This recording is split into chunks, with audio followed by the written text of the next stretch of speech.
¿Qué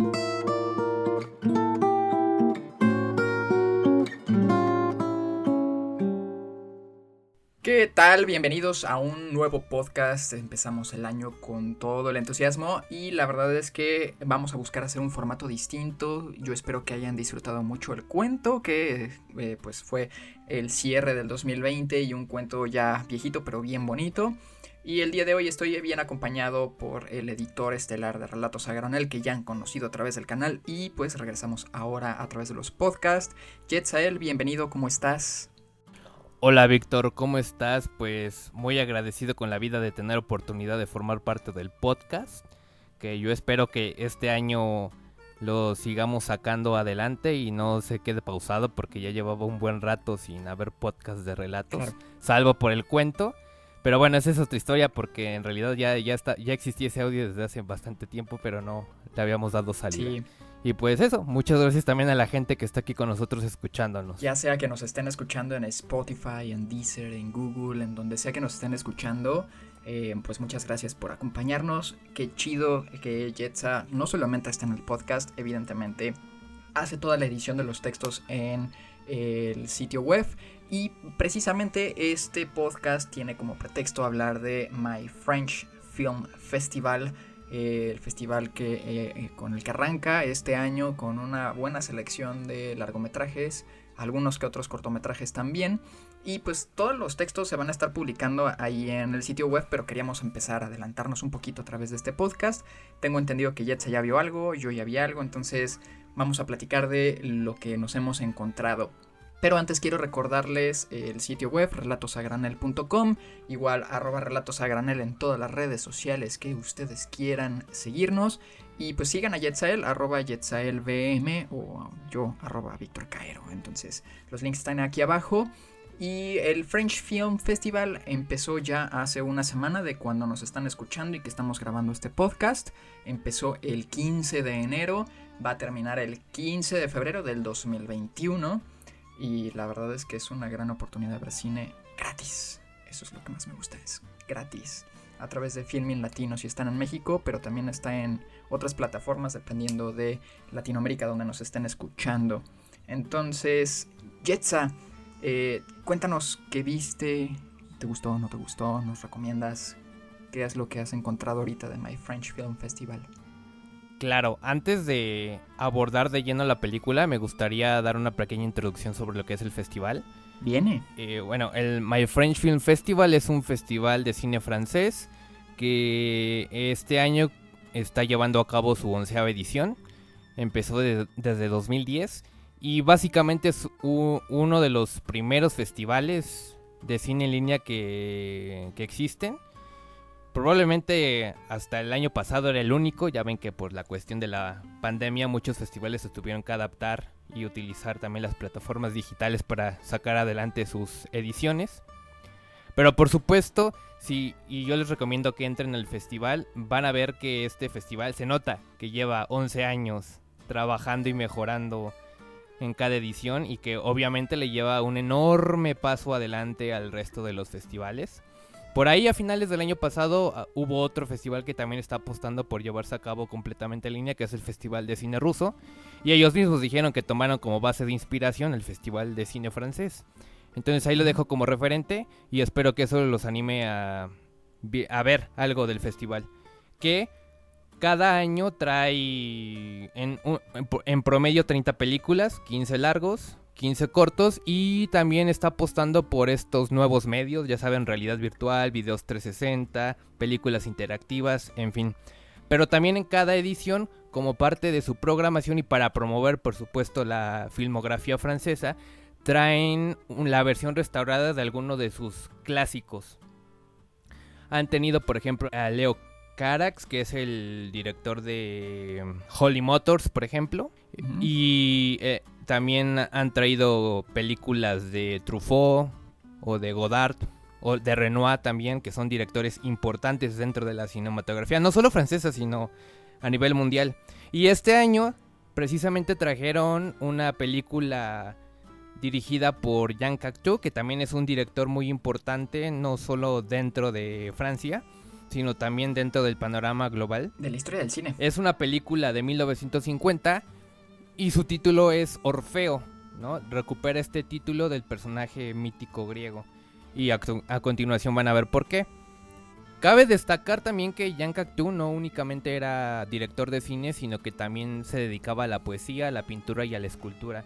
Incluso llegó a trabajar con Pablo Picasso, por ejemplo. Y bueno, como les decía, esta película, en un breve prólogo, comienza relatando precisamente una de las historias más conocidas que configuran el mito griego de Orfeo.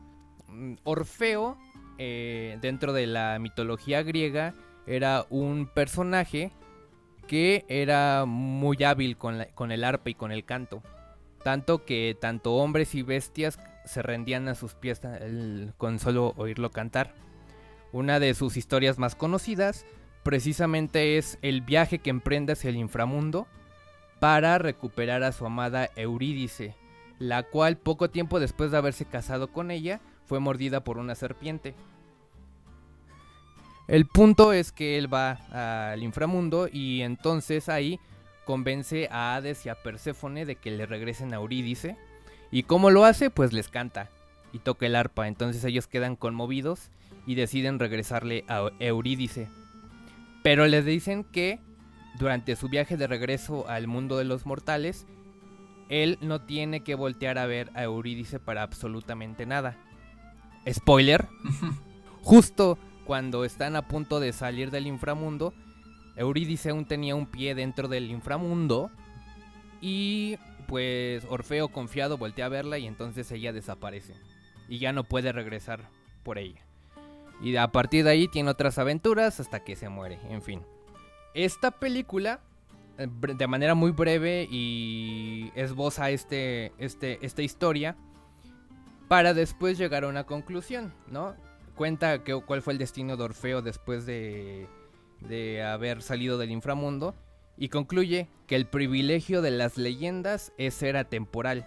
Por un lado, esta cita adelanta la resolución del argumento, pero por otro lado, también habla sobre cómo la historia, las historias, las anécdotas, muchas veces se repiten, pero con ciertas variaciones. En esta película de Cocteau, Orfeo, que es interpretado por un actor muy popular, que fue muy popular en Francia, llamado Jean Marat, es un poeta parisino. Es decir, ya no es un cantante griego, ahora es un poeta, que es odiado por todos sus colegas, pero admirado por el resto del mundo. Está casado con Eurídice, pero decide abandonarla cuando conoce a una princesa extranjera, quien en realidad es la personificación de la muerte. Este personaje está interpretado por la actriz española María Casares, quien, además de ser la muerte, también se enamora de Orfeo. Y ante la imposibilidad de su amor, la muerte decide regresarlo a los brazos de Eurídice. Ah, qué bonito, ¿no? Uh-huh. Que de entrada ya el hecho de que la muerte esté presente está adelantando varias ideas con las que voy a cerrar esta pequeña reseña. Ok. Y bueno, a nivel formal vamos a tener algo muy interesante. La cámara constantemente está siguiendo a los personajes y esto, además de darle, por supuesto, dinamismo a todo el largometraje, también sirve para ubicarlos a cada uno de ellos dentro de lo que he denominado el mundo ordinario, ¿no? Nuestro mundo, el mundo cotidiano, donde que se rige por las leyes físicas y naturales. Sin embargo, más adelante, cuando Orfeo ingresa al inframundo, que además lo hace a través de un espejo, y a mí me fascinó eso porque también ahorita lo voy a mencionar, no lo tengo en mis apuntes, pero me acabo de acordar de eso. Hay un director norteamericano que en una trilogía hace referencia precisamente a los espejos como portales. Bueno, este Orfeo ingresa al inframundo y vamos a ver que aquí hay un cambio, porque este lugar está retratado como si fuera un sitio devastado por la guerra. Y hay que recordar que era 1950, entonces habían pasado apenas 4 años tras la conclusión de la Segunda Guerra Mundial, que también se ve muy bien reflejada en esta película. Y bueno, aquí las leyes naturales no aplican y hay unas escenas Y aquí viene mi invitación para que vean la película, en donde realmente son demasiado oníricas y poéticas. Creo que a nadie más se las he visto, si acaso a... Ay, se me fue el nombre, qué oso. El director ¿Buñuel? de Melancolía, ¿quién es? Lars von Trier. Lars von Trier, gracias, perdón, es que son tantos nombres. Justamente el prólogo de Melancolía se parece mucho a este viaje que, bueno, visualmente se parece mucho al viaje que Orfeo realiza junto con su guía hacia el inframundo. Aquí las leyes naturales, como ya lo mencioné, no aplican, y este guía, ¿no?, quien le explica cuál es la dinámica dentro de este lugar, se llama Her2be, y hay una escena que también es muy icónica, por cierto, en donde este personaje se está desplazando a través de un pasillo, pero sin moverse. O sea, se ve que se está moviendo, se está desplazando, pero no está caminando. A eso me refiero. Ok. Y bueno, esta película, como ya lo mencioné, habla de un amor imposible entre dos seres atemporales. La muerte como una entidad sobrenatural. O sea, nosotros nos vamos a morir. Ya no vamos a estar en este mundo, pero la muerte siempre va a existir. Pero también habla precisamente sobre un humano que se va a convertir en leyenda. Y se va a convertir en leyenda precisamente por, en este caso, ya no por haber salvado a Eurídice del inframundo, sino por haber conquistado a la mismísima muerte.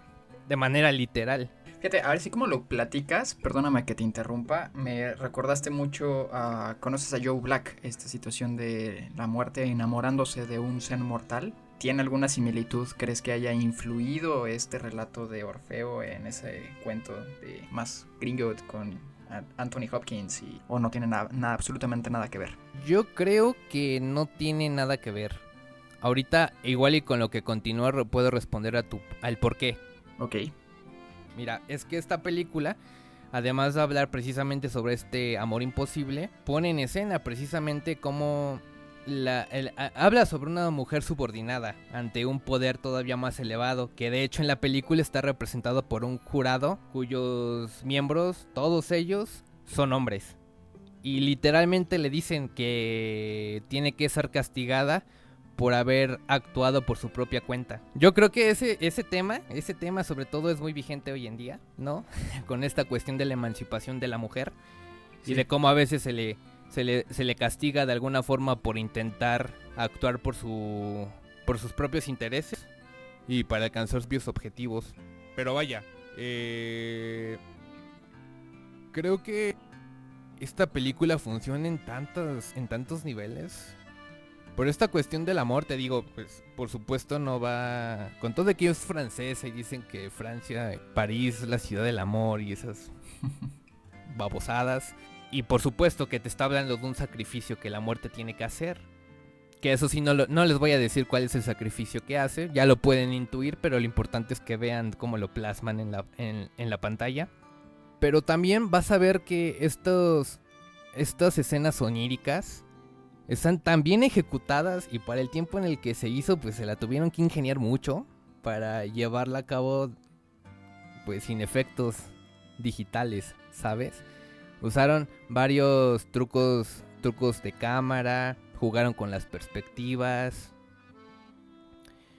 también con el maquillaje, en fin, ¿no? Es una maravilla a nivel técnico esta película. Y esta escena que te había descrito sobre el guía desplazándose sin caminar, pues yo creo que podría ser uno de los primeros ejemplos del uso de la pantalla,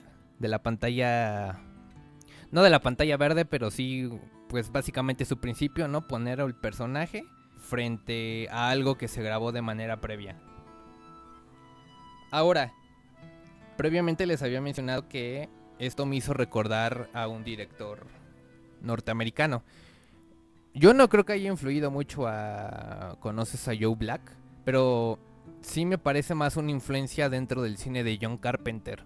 Hay una película en concreto que se llama El Príncipe de las Tinieblas. Esta película habla sobre la llegada del anticristo. Pero, ¿cuál es sus seguidores abren un portal a través de un espejo. Y curiosamente en esta película una de las protagonistas, bueno, el interés amoroso del otro protagonista, cruza ese espejo y llega al lo que podríamos llamar el más allá. Y al final hay un final, es muy abierto la conclusión de esta película, El Príncipe de las Tinieblas, pero te sugieren que el protagonista terminó cruzando ese espejo en busca de su amada. ¿Ves? Conectando, jamás creí hacer esa conexión, pero ahí está. Es que justo es algo bien importante de señalar de esta película no, es como un formato muy sonoro los que nos están escuchando, pero pues es una película de 1950, entonces evidentemente todas estas características de ver influencias, John Carpenter pues ya es más de finales del siglo pasado, o sea, por eso para mí es más importante decir, esta película es un motor de influencia para muchas películas que hemos visto actualmente, entonces esto fue antes. Y la verdad es que sí me gusta pensar que es un clásico que se tenga que ver. Yo no he tenido oportunidad de verla, si te soy honesto, pero pues tengo de aquí al 15 de febrero para verla. Y con todo esto que nos comentas, evidentemente ahí voy a estar. Yo espero que los que nos estén escuchando también tengan oportunidad de verla. Y pues no sé si quieras agregar algo más sobre datos curiosos o algo de la película, Yetza. En realidad no me gustaría andar tanto en eso. Por ejemplo, un dato es que el protagonista de esta película fue amante durante 20 años del director, ¿verdad? Pero okay. pues eso no como eso. que no es tanto nuestro asunto, no es como que claro. agregue más a la película o que le reste. La película a mí me parece una completa maravilla y ya hice más o menos un esbozo de lo que se pueden encontrar en ella. Coincido completamente contigo, yo creo que también lo que fue la década estos 30 años que van desde los años 30 a los 60 fue precisamente el periodo en el que surgieron muchos directores que hoy en día siguen influyendo a cientos y cientos de directores. Entonces creo que sí es importante echarle un ojo para rescatarla, sobre todo porque quizá muchos elementos visuales que encuentran en la película van a decir, ay, esto ya lo vi. Pero como mencionaste, sí, pero esto se hizo primero, ¿no? Siempre es bueno encontrar la fuente de inspiración de varios directores contemporáneos o que incluso también ya se han vuelto clásicos, como es John Carpenter. Sí, de hecho. Te amo, John Carpenter. Ya los dos son autores que conocemos en el mundo cinéfilo y es bien interesante ver a veces cómo se van rindiendo tributo unos a otros. Esta cadenita de tu leyenda fue inspirada por otra leyenda, sí aplica muchas veces en la vida real en realidad. Pues sí, Víctor. A ver, ahora tú cuéntanos sobre tu película. Porque si te soy honesto, o sea, ando aquí promocionando el festival, hasta con mi familia y amigos, pero únicamente me he centrado en los cortos y en esta película sobre la que ya hablé, pero no he visto nada más. Obviamente lo voy a hacer, pero pues nada más que se me quite la carga de cosas. Sí, Porque, a final de cuentas, no, cuando nos dicen tenemos 4 semanitas para poder ver, hay oportunidades como de irlas dividiendo. Entonces, ahorita que estamos platicando, pues es en inicio de fin de semana. Entonces, pues ya tendremos oportunidad de ver más. Pues los que nos están escuchando, coméntenos ahí en las redes cuáles son las que llegaron a ver. Pueden comentar también en el sitio web. Y yo sí vi una película así nuevecita, recién salida del horno. Apenas se estrenó a mediados del año pasado en Francia. Entonces es, digámoslo así, la primera proyección, aunque sea virtual, que tenemos de este lado del charco en el mundo. Y es una película, pues me atrevería a decir familiar, aunque tiene unos temas bastante fuertes, pero que a final de cuentas la siguen manteniendo como una película familiar. Y es para mí bien importante ver y destacar cómo la forma en que nos acercamos al cine como niños es bien distinta en Europa que pues regularmente con la escuela norteamericana que tenemos acá, ¿no? Yo vi Felicidad. Felicidad, título original es Felicita, más en italiano, por esta canción que de hecho es la que constantemente nos están poniendo como un soundtrack diegético en la película, ¿no? Pues es una canción italiana, tal vez si la has escuchado tú, Yetzael, si no, pues la estoy poniendo de fondo ahorita para que la escuchen, seguramente han escuchado versiones hasta en español. Y es la sexta película del director, que se llama Bruno Merl. No había visto absolutamente nada de él y nos relata la historia de una familia nuclear muy pequeña, donde está padre, madre y sobre todo desde la perspectiva de Tommy, que es la niña. Y lo que me encanta sobre todo, y es en donde quiero como enfatizar la crítica, es como en esta cuestión narrativa de estarnos presentando alternativas. En algún ensayo que tiene por ahí en una escena, la película nos plantea esta cuestión de los ángulos, ¿no? ¿Te acuerdas tú de estos libros en donde tú tenías oportunidad de escoger por dónde iba la trama, ¿no? Si decías, Yetzael se levantó esta mañana y no tenía ganas de ir a la escuela, ¿no? Entonces, si finge que está enfermo, te saltas a la página tal, y si quieres que sí vaya a la escuela aunque no tenga ganas, pues sigue leyendo a partir de esta página, ¿no? Entonces aquí a final de cuentas nos presenta que la felicidad deriva de nuestras propias decisiones y está muy encaminada a presentarnos estas alternativas de cómo Tommy tiene que aprender a tomar decisiones para poder seguir avanzando, ¿no? Y esto se ve muy reflejado, pues a final de cuentas, con la historia del padre. No es mi intención dar spoilers, eso nos damos cuenta desde un inicio. Es un hombre que recientemente regresó a esta familia nuclear porque estuvo desaparecido y estuvo principalmente en la cárcel, ¿no? Ya desde ahí nos damos cuenta de lo que te digo, de un contexto un poquito más maduro, aunque sea una película familiar. Y pues a final de cuentas lo que nos presenta es que están muy cercanos unos a los otros y es bien curioso cómo van jugando entre ellos para construir narrativas y alternativas. Ahí te va un ejemplo, el ejemplo así primordial es desde que empieza la película, le plantean a Tommy, oye, tenemos que decirte algo muy importante, pues cuando nosotros éramos jóvenes teníamos unos roomies y pues estos roomies tuvieron un bebé y de repente se pelearon y cuando nos despertamos ya se habían ido y pues tú eres producto de esos amigos, ¿no? Y Tommy vemos cómo empieza a cambiarle el rostro hasta que finalmente se da cuenta que es una broma. Y toda esta situación de simular escenarios para poder tomar decisiones y el por qué están como están es la verdad bastante divertido, porque llega un momento en la película en que no sabes qué es lo que sí está sucediendo, qué es lo que se está imaginando Tommy y realmente qué es lo que pasó, que te contaron que pasó, ¿no? Hasta el desenlace de la película. La verdad es que es una película que yo disfruté bastante, que sí recomiendo. Y pues tiene ya aparición de, ahora sí que actores que ya podemos reconocer otros lados, ¿no? La protagonista, la mamá, es Chloe. Tal vez la recuerden por esta película de La vida de Adele. Y curiosamente a mí lo que me llama mucho la atención es este actor que ahorita pueden ver en Lupin, pero hay una película en Netflix que a mí me conmovió demasiado el año pasado cuando llegó, que se llama Get In, donde es un hombre que lo despojan de su domicilio cuando se va. No sé si se ha vuelto una temática particular allá en Francia, pero esta situación de una familia que se va de vacaciones y mientras están de vacaciones le dejan encargado el espacio de su hogar a una persona de confianza, lo digo aquí entre comillas, y esa persona abusa de esa confianza y se queda a vivir ahí. Cuando regresan, retoman ese lugar, ¿no?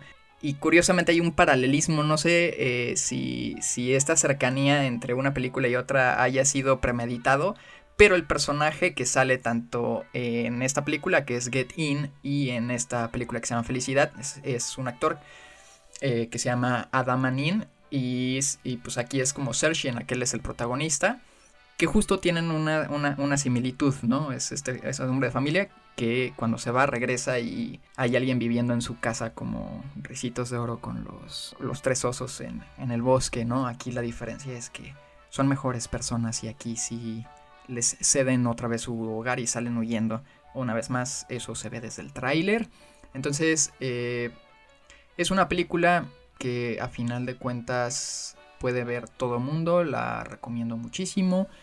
Y tiene por ahí un cameo, yo sí o sea, desde el principio este rapero que dicen podría haber sido el papá de Tommy en la broma que le hacen, hace una alusión a los amigos imaginarios y cómo esta toma de decisiones entre tomar el camino A o el camino B para asumir las responsabilidades, creo que es lo más importante y es la moraleja que tenemos por ahí. La felicidad deriva de tomar decisiones y deriva sobre todo de poder compartir el aprendizaje a final de cuentas, ¿no? Entonces, o asumir las responsabilidades de esas decisiones. ¿Cómo ves, Yetza? Suena interesante esta cuestión de que la felicidad es la suma de las decisiones que tomas, ¿no? Ya a nivel personal, pues creo que es algo con lo que coincido. Y al principio, cuando estabas hablando de que te hizo recordar a estos libros de Elige tu propia aventura, donde tú pues decidías qué era lo que pasaba con el personaje, me norteé un poco porque dije, no, ¿a poco no me digas que es una película interactiva o algo así? Bueno, interactiva entre comillas. Pensé en algo tipo Bandersnatch o algo así. Uh-huh. Pero suena interesante esta cuestión de plantearse escenarios ficticios sobre que sirven a manera de proyecciones de lo que podía ocurrir si tomas tal o cual decisión. Sí, sobre todo sobre todo porque te permite evaluar tus opciones, ¿no? Entonces tú ves este proceso de pensamiento desde la visión de una niña que es bastante madura para su edad. Entonces la verdad es que lo vuelve un producto bien interesante. Ojalá y todos pensáramos como Tommy. Sí, ahora me llama mucho la atención que contaste bastante sobre la premisa de la película y sobre todo cómo está articulado el argumento. Pero yo te preguntaría, y espero no ponerte como en jaque o algo así, sería, ¿no? ¿Hay alguna propuesta visual interesante en la película? Sí, sobre todo en la aparición de este rapero. Es un lenguaje demasiado metafórico, ¿no? O sea, ahí es donde vemos esta parte... se me fue el nombre de esta figura retórica. Sí, o sea, vemos una metáfora a través de estar sumido en el espacio, ¿no? La verdad es que fuera de esas escenas no hay como una propuesta que digas estética así de la fotografía o la música. También algo que sí puedo decir, y en esta parte lo que decía al principio de la diégesis, ¿no? Esta cuestión de tener elementos externos o internos de la estructura dramática. Hay un ejercicio bien interesante. Tommy, a final de cuentas, cuando se quiere aislar del mundo y que es cuando deriva en estos pensamientos metafóricos donde hay un amigo imaginario que es este rapero, pero que en realidad es un astronauta, ¿no? Ya la verán ustedes. Existe mucho silencio, ¿no?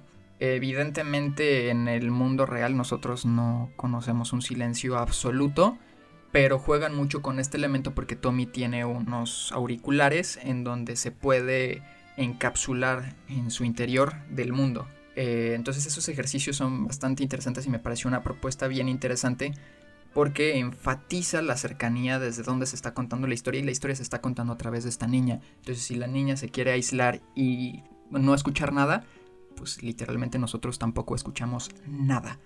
Y en la parte sobre todo musical, pues este soundtrack en donde ellos deciden en qué momento poner la música no es algo que vamos a escuchar como audiencia de fondo, sino que lo vamos a estar escuchando de una forma compartida junto con los personajes. Entonces la verdad es que en esa parte de dirección me pareció algo bastante acertado y pues la verdad es que es bastante disfrutable. No sé si contesté tu pregunta. Sí, de hecho me hiciste, sí la respondiste, Víctor, y de hecho me hiciste recordar dos películas en concreto que curiosamente sí tienen mucho que ver con la música como tema.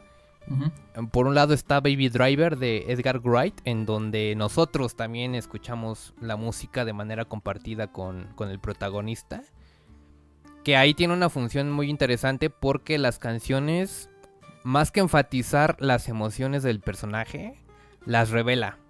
Porque además, no sé si la has visto, pero este personaje es alguien que no habla mucho, que parece siempre cohibido. Es la de Ryan Gosling, ¿no? ¿Dónde está Ryan Gosling? No, en esta película aparece Kevin Spacey en uno de sus últimos papeles grandes antes del escándalo que hubo. Y que acabó con su carrera. También está, exactamente, también está Jamie Foxx. Y el protagonista, si mal no recuerdo, se llama Elson Esgort. No me acuerdo, pero también es uno de los que aparece en esta película infame llamada Bajo la misma estrella. Ah, ok. Ajá. Y No, la entonces otra la estoy película que confundiendo, me no la he hiciste visto. recordar ¿Cuál es la otra? y esa sí es reciente y va como recomendación extra, The Sound of Metal, en donde el diseño sonoro está pensado precisamente para ponerte en el lugar del personaje que poco a poco está perdiendo la audición. Y es súper frustrante porque hay partes que parecen relevantes de las que no tienes ni pío de qué es lo que están diciendo o qué es lo que está ocurriendo porque no escuchas. Ahí está, otras conexiones. Sí. O sea, creo que de hecho esto deriva desde... es que no recuerdo, a lo mejor tú sí puedas tener el título más a la mano, pero hay una película de Godard en donde justo juega con esto, que vemos una escena de un café y de repente dice, shh, guardemos silencio, y escuchamos un silencio absoluto, ¿no?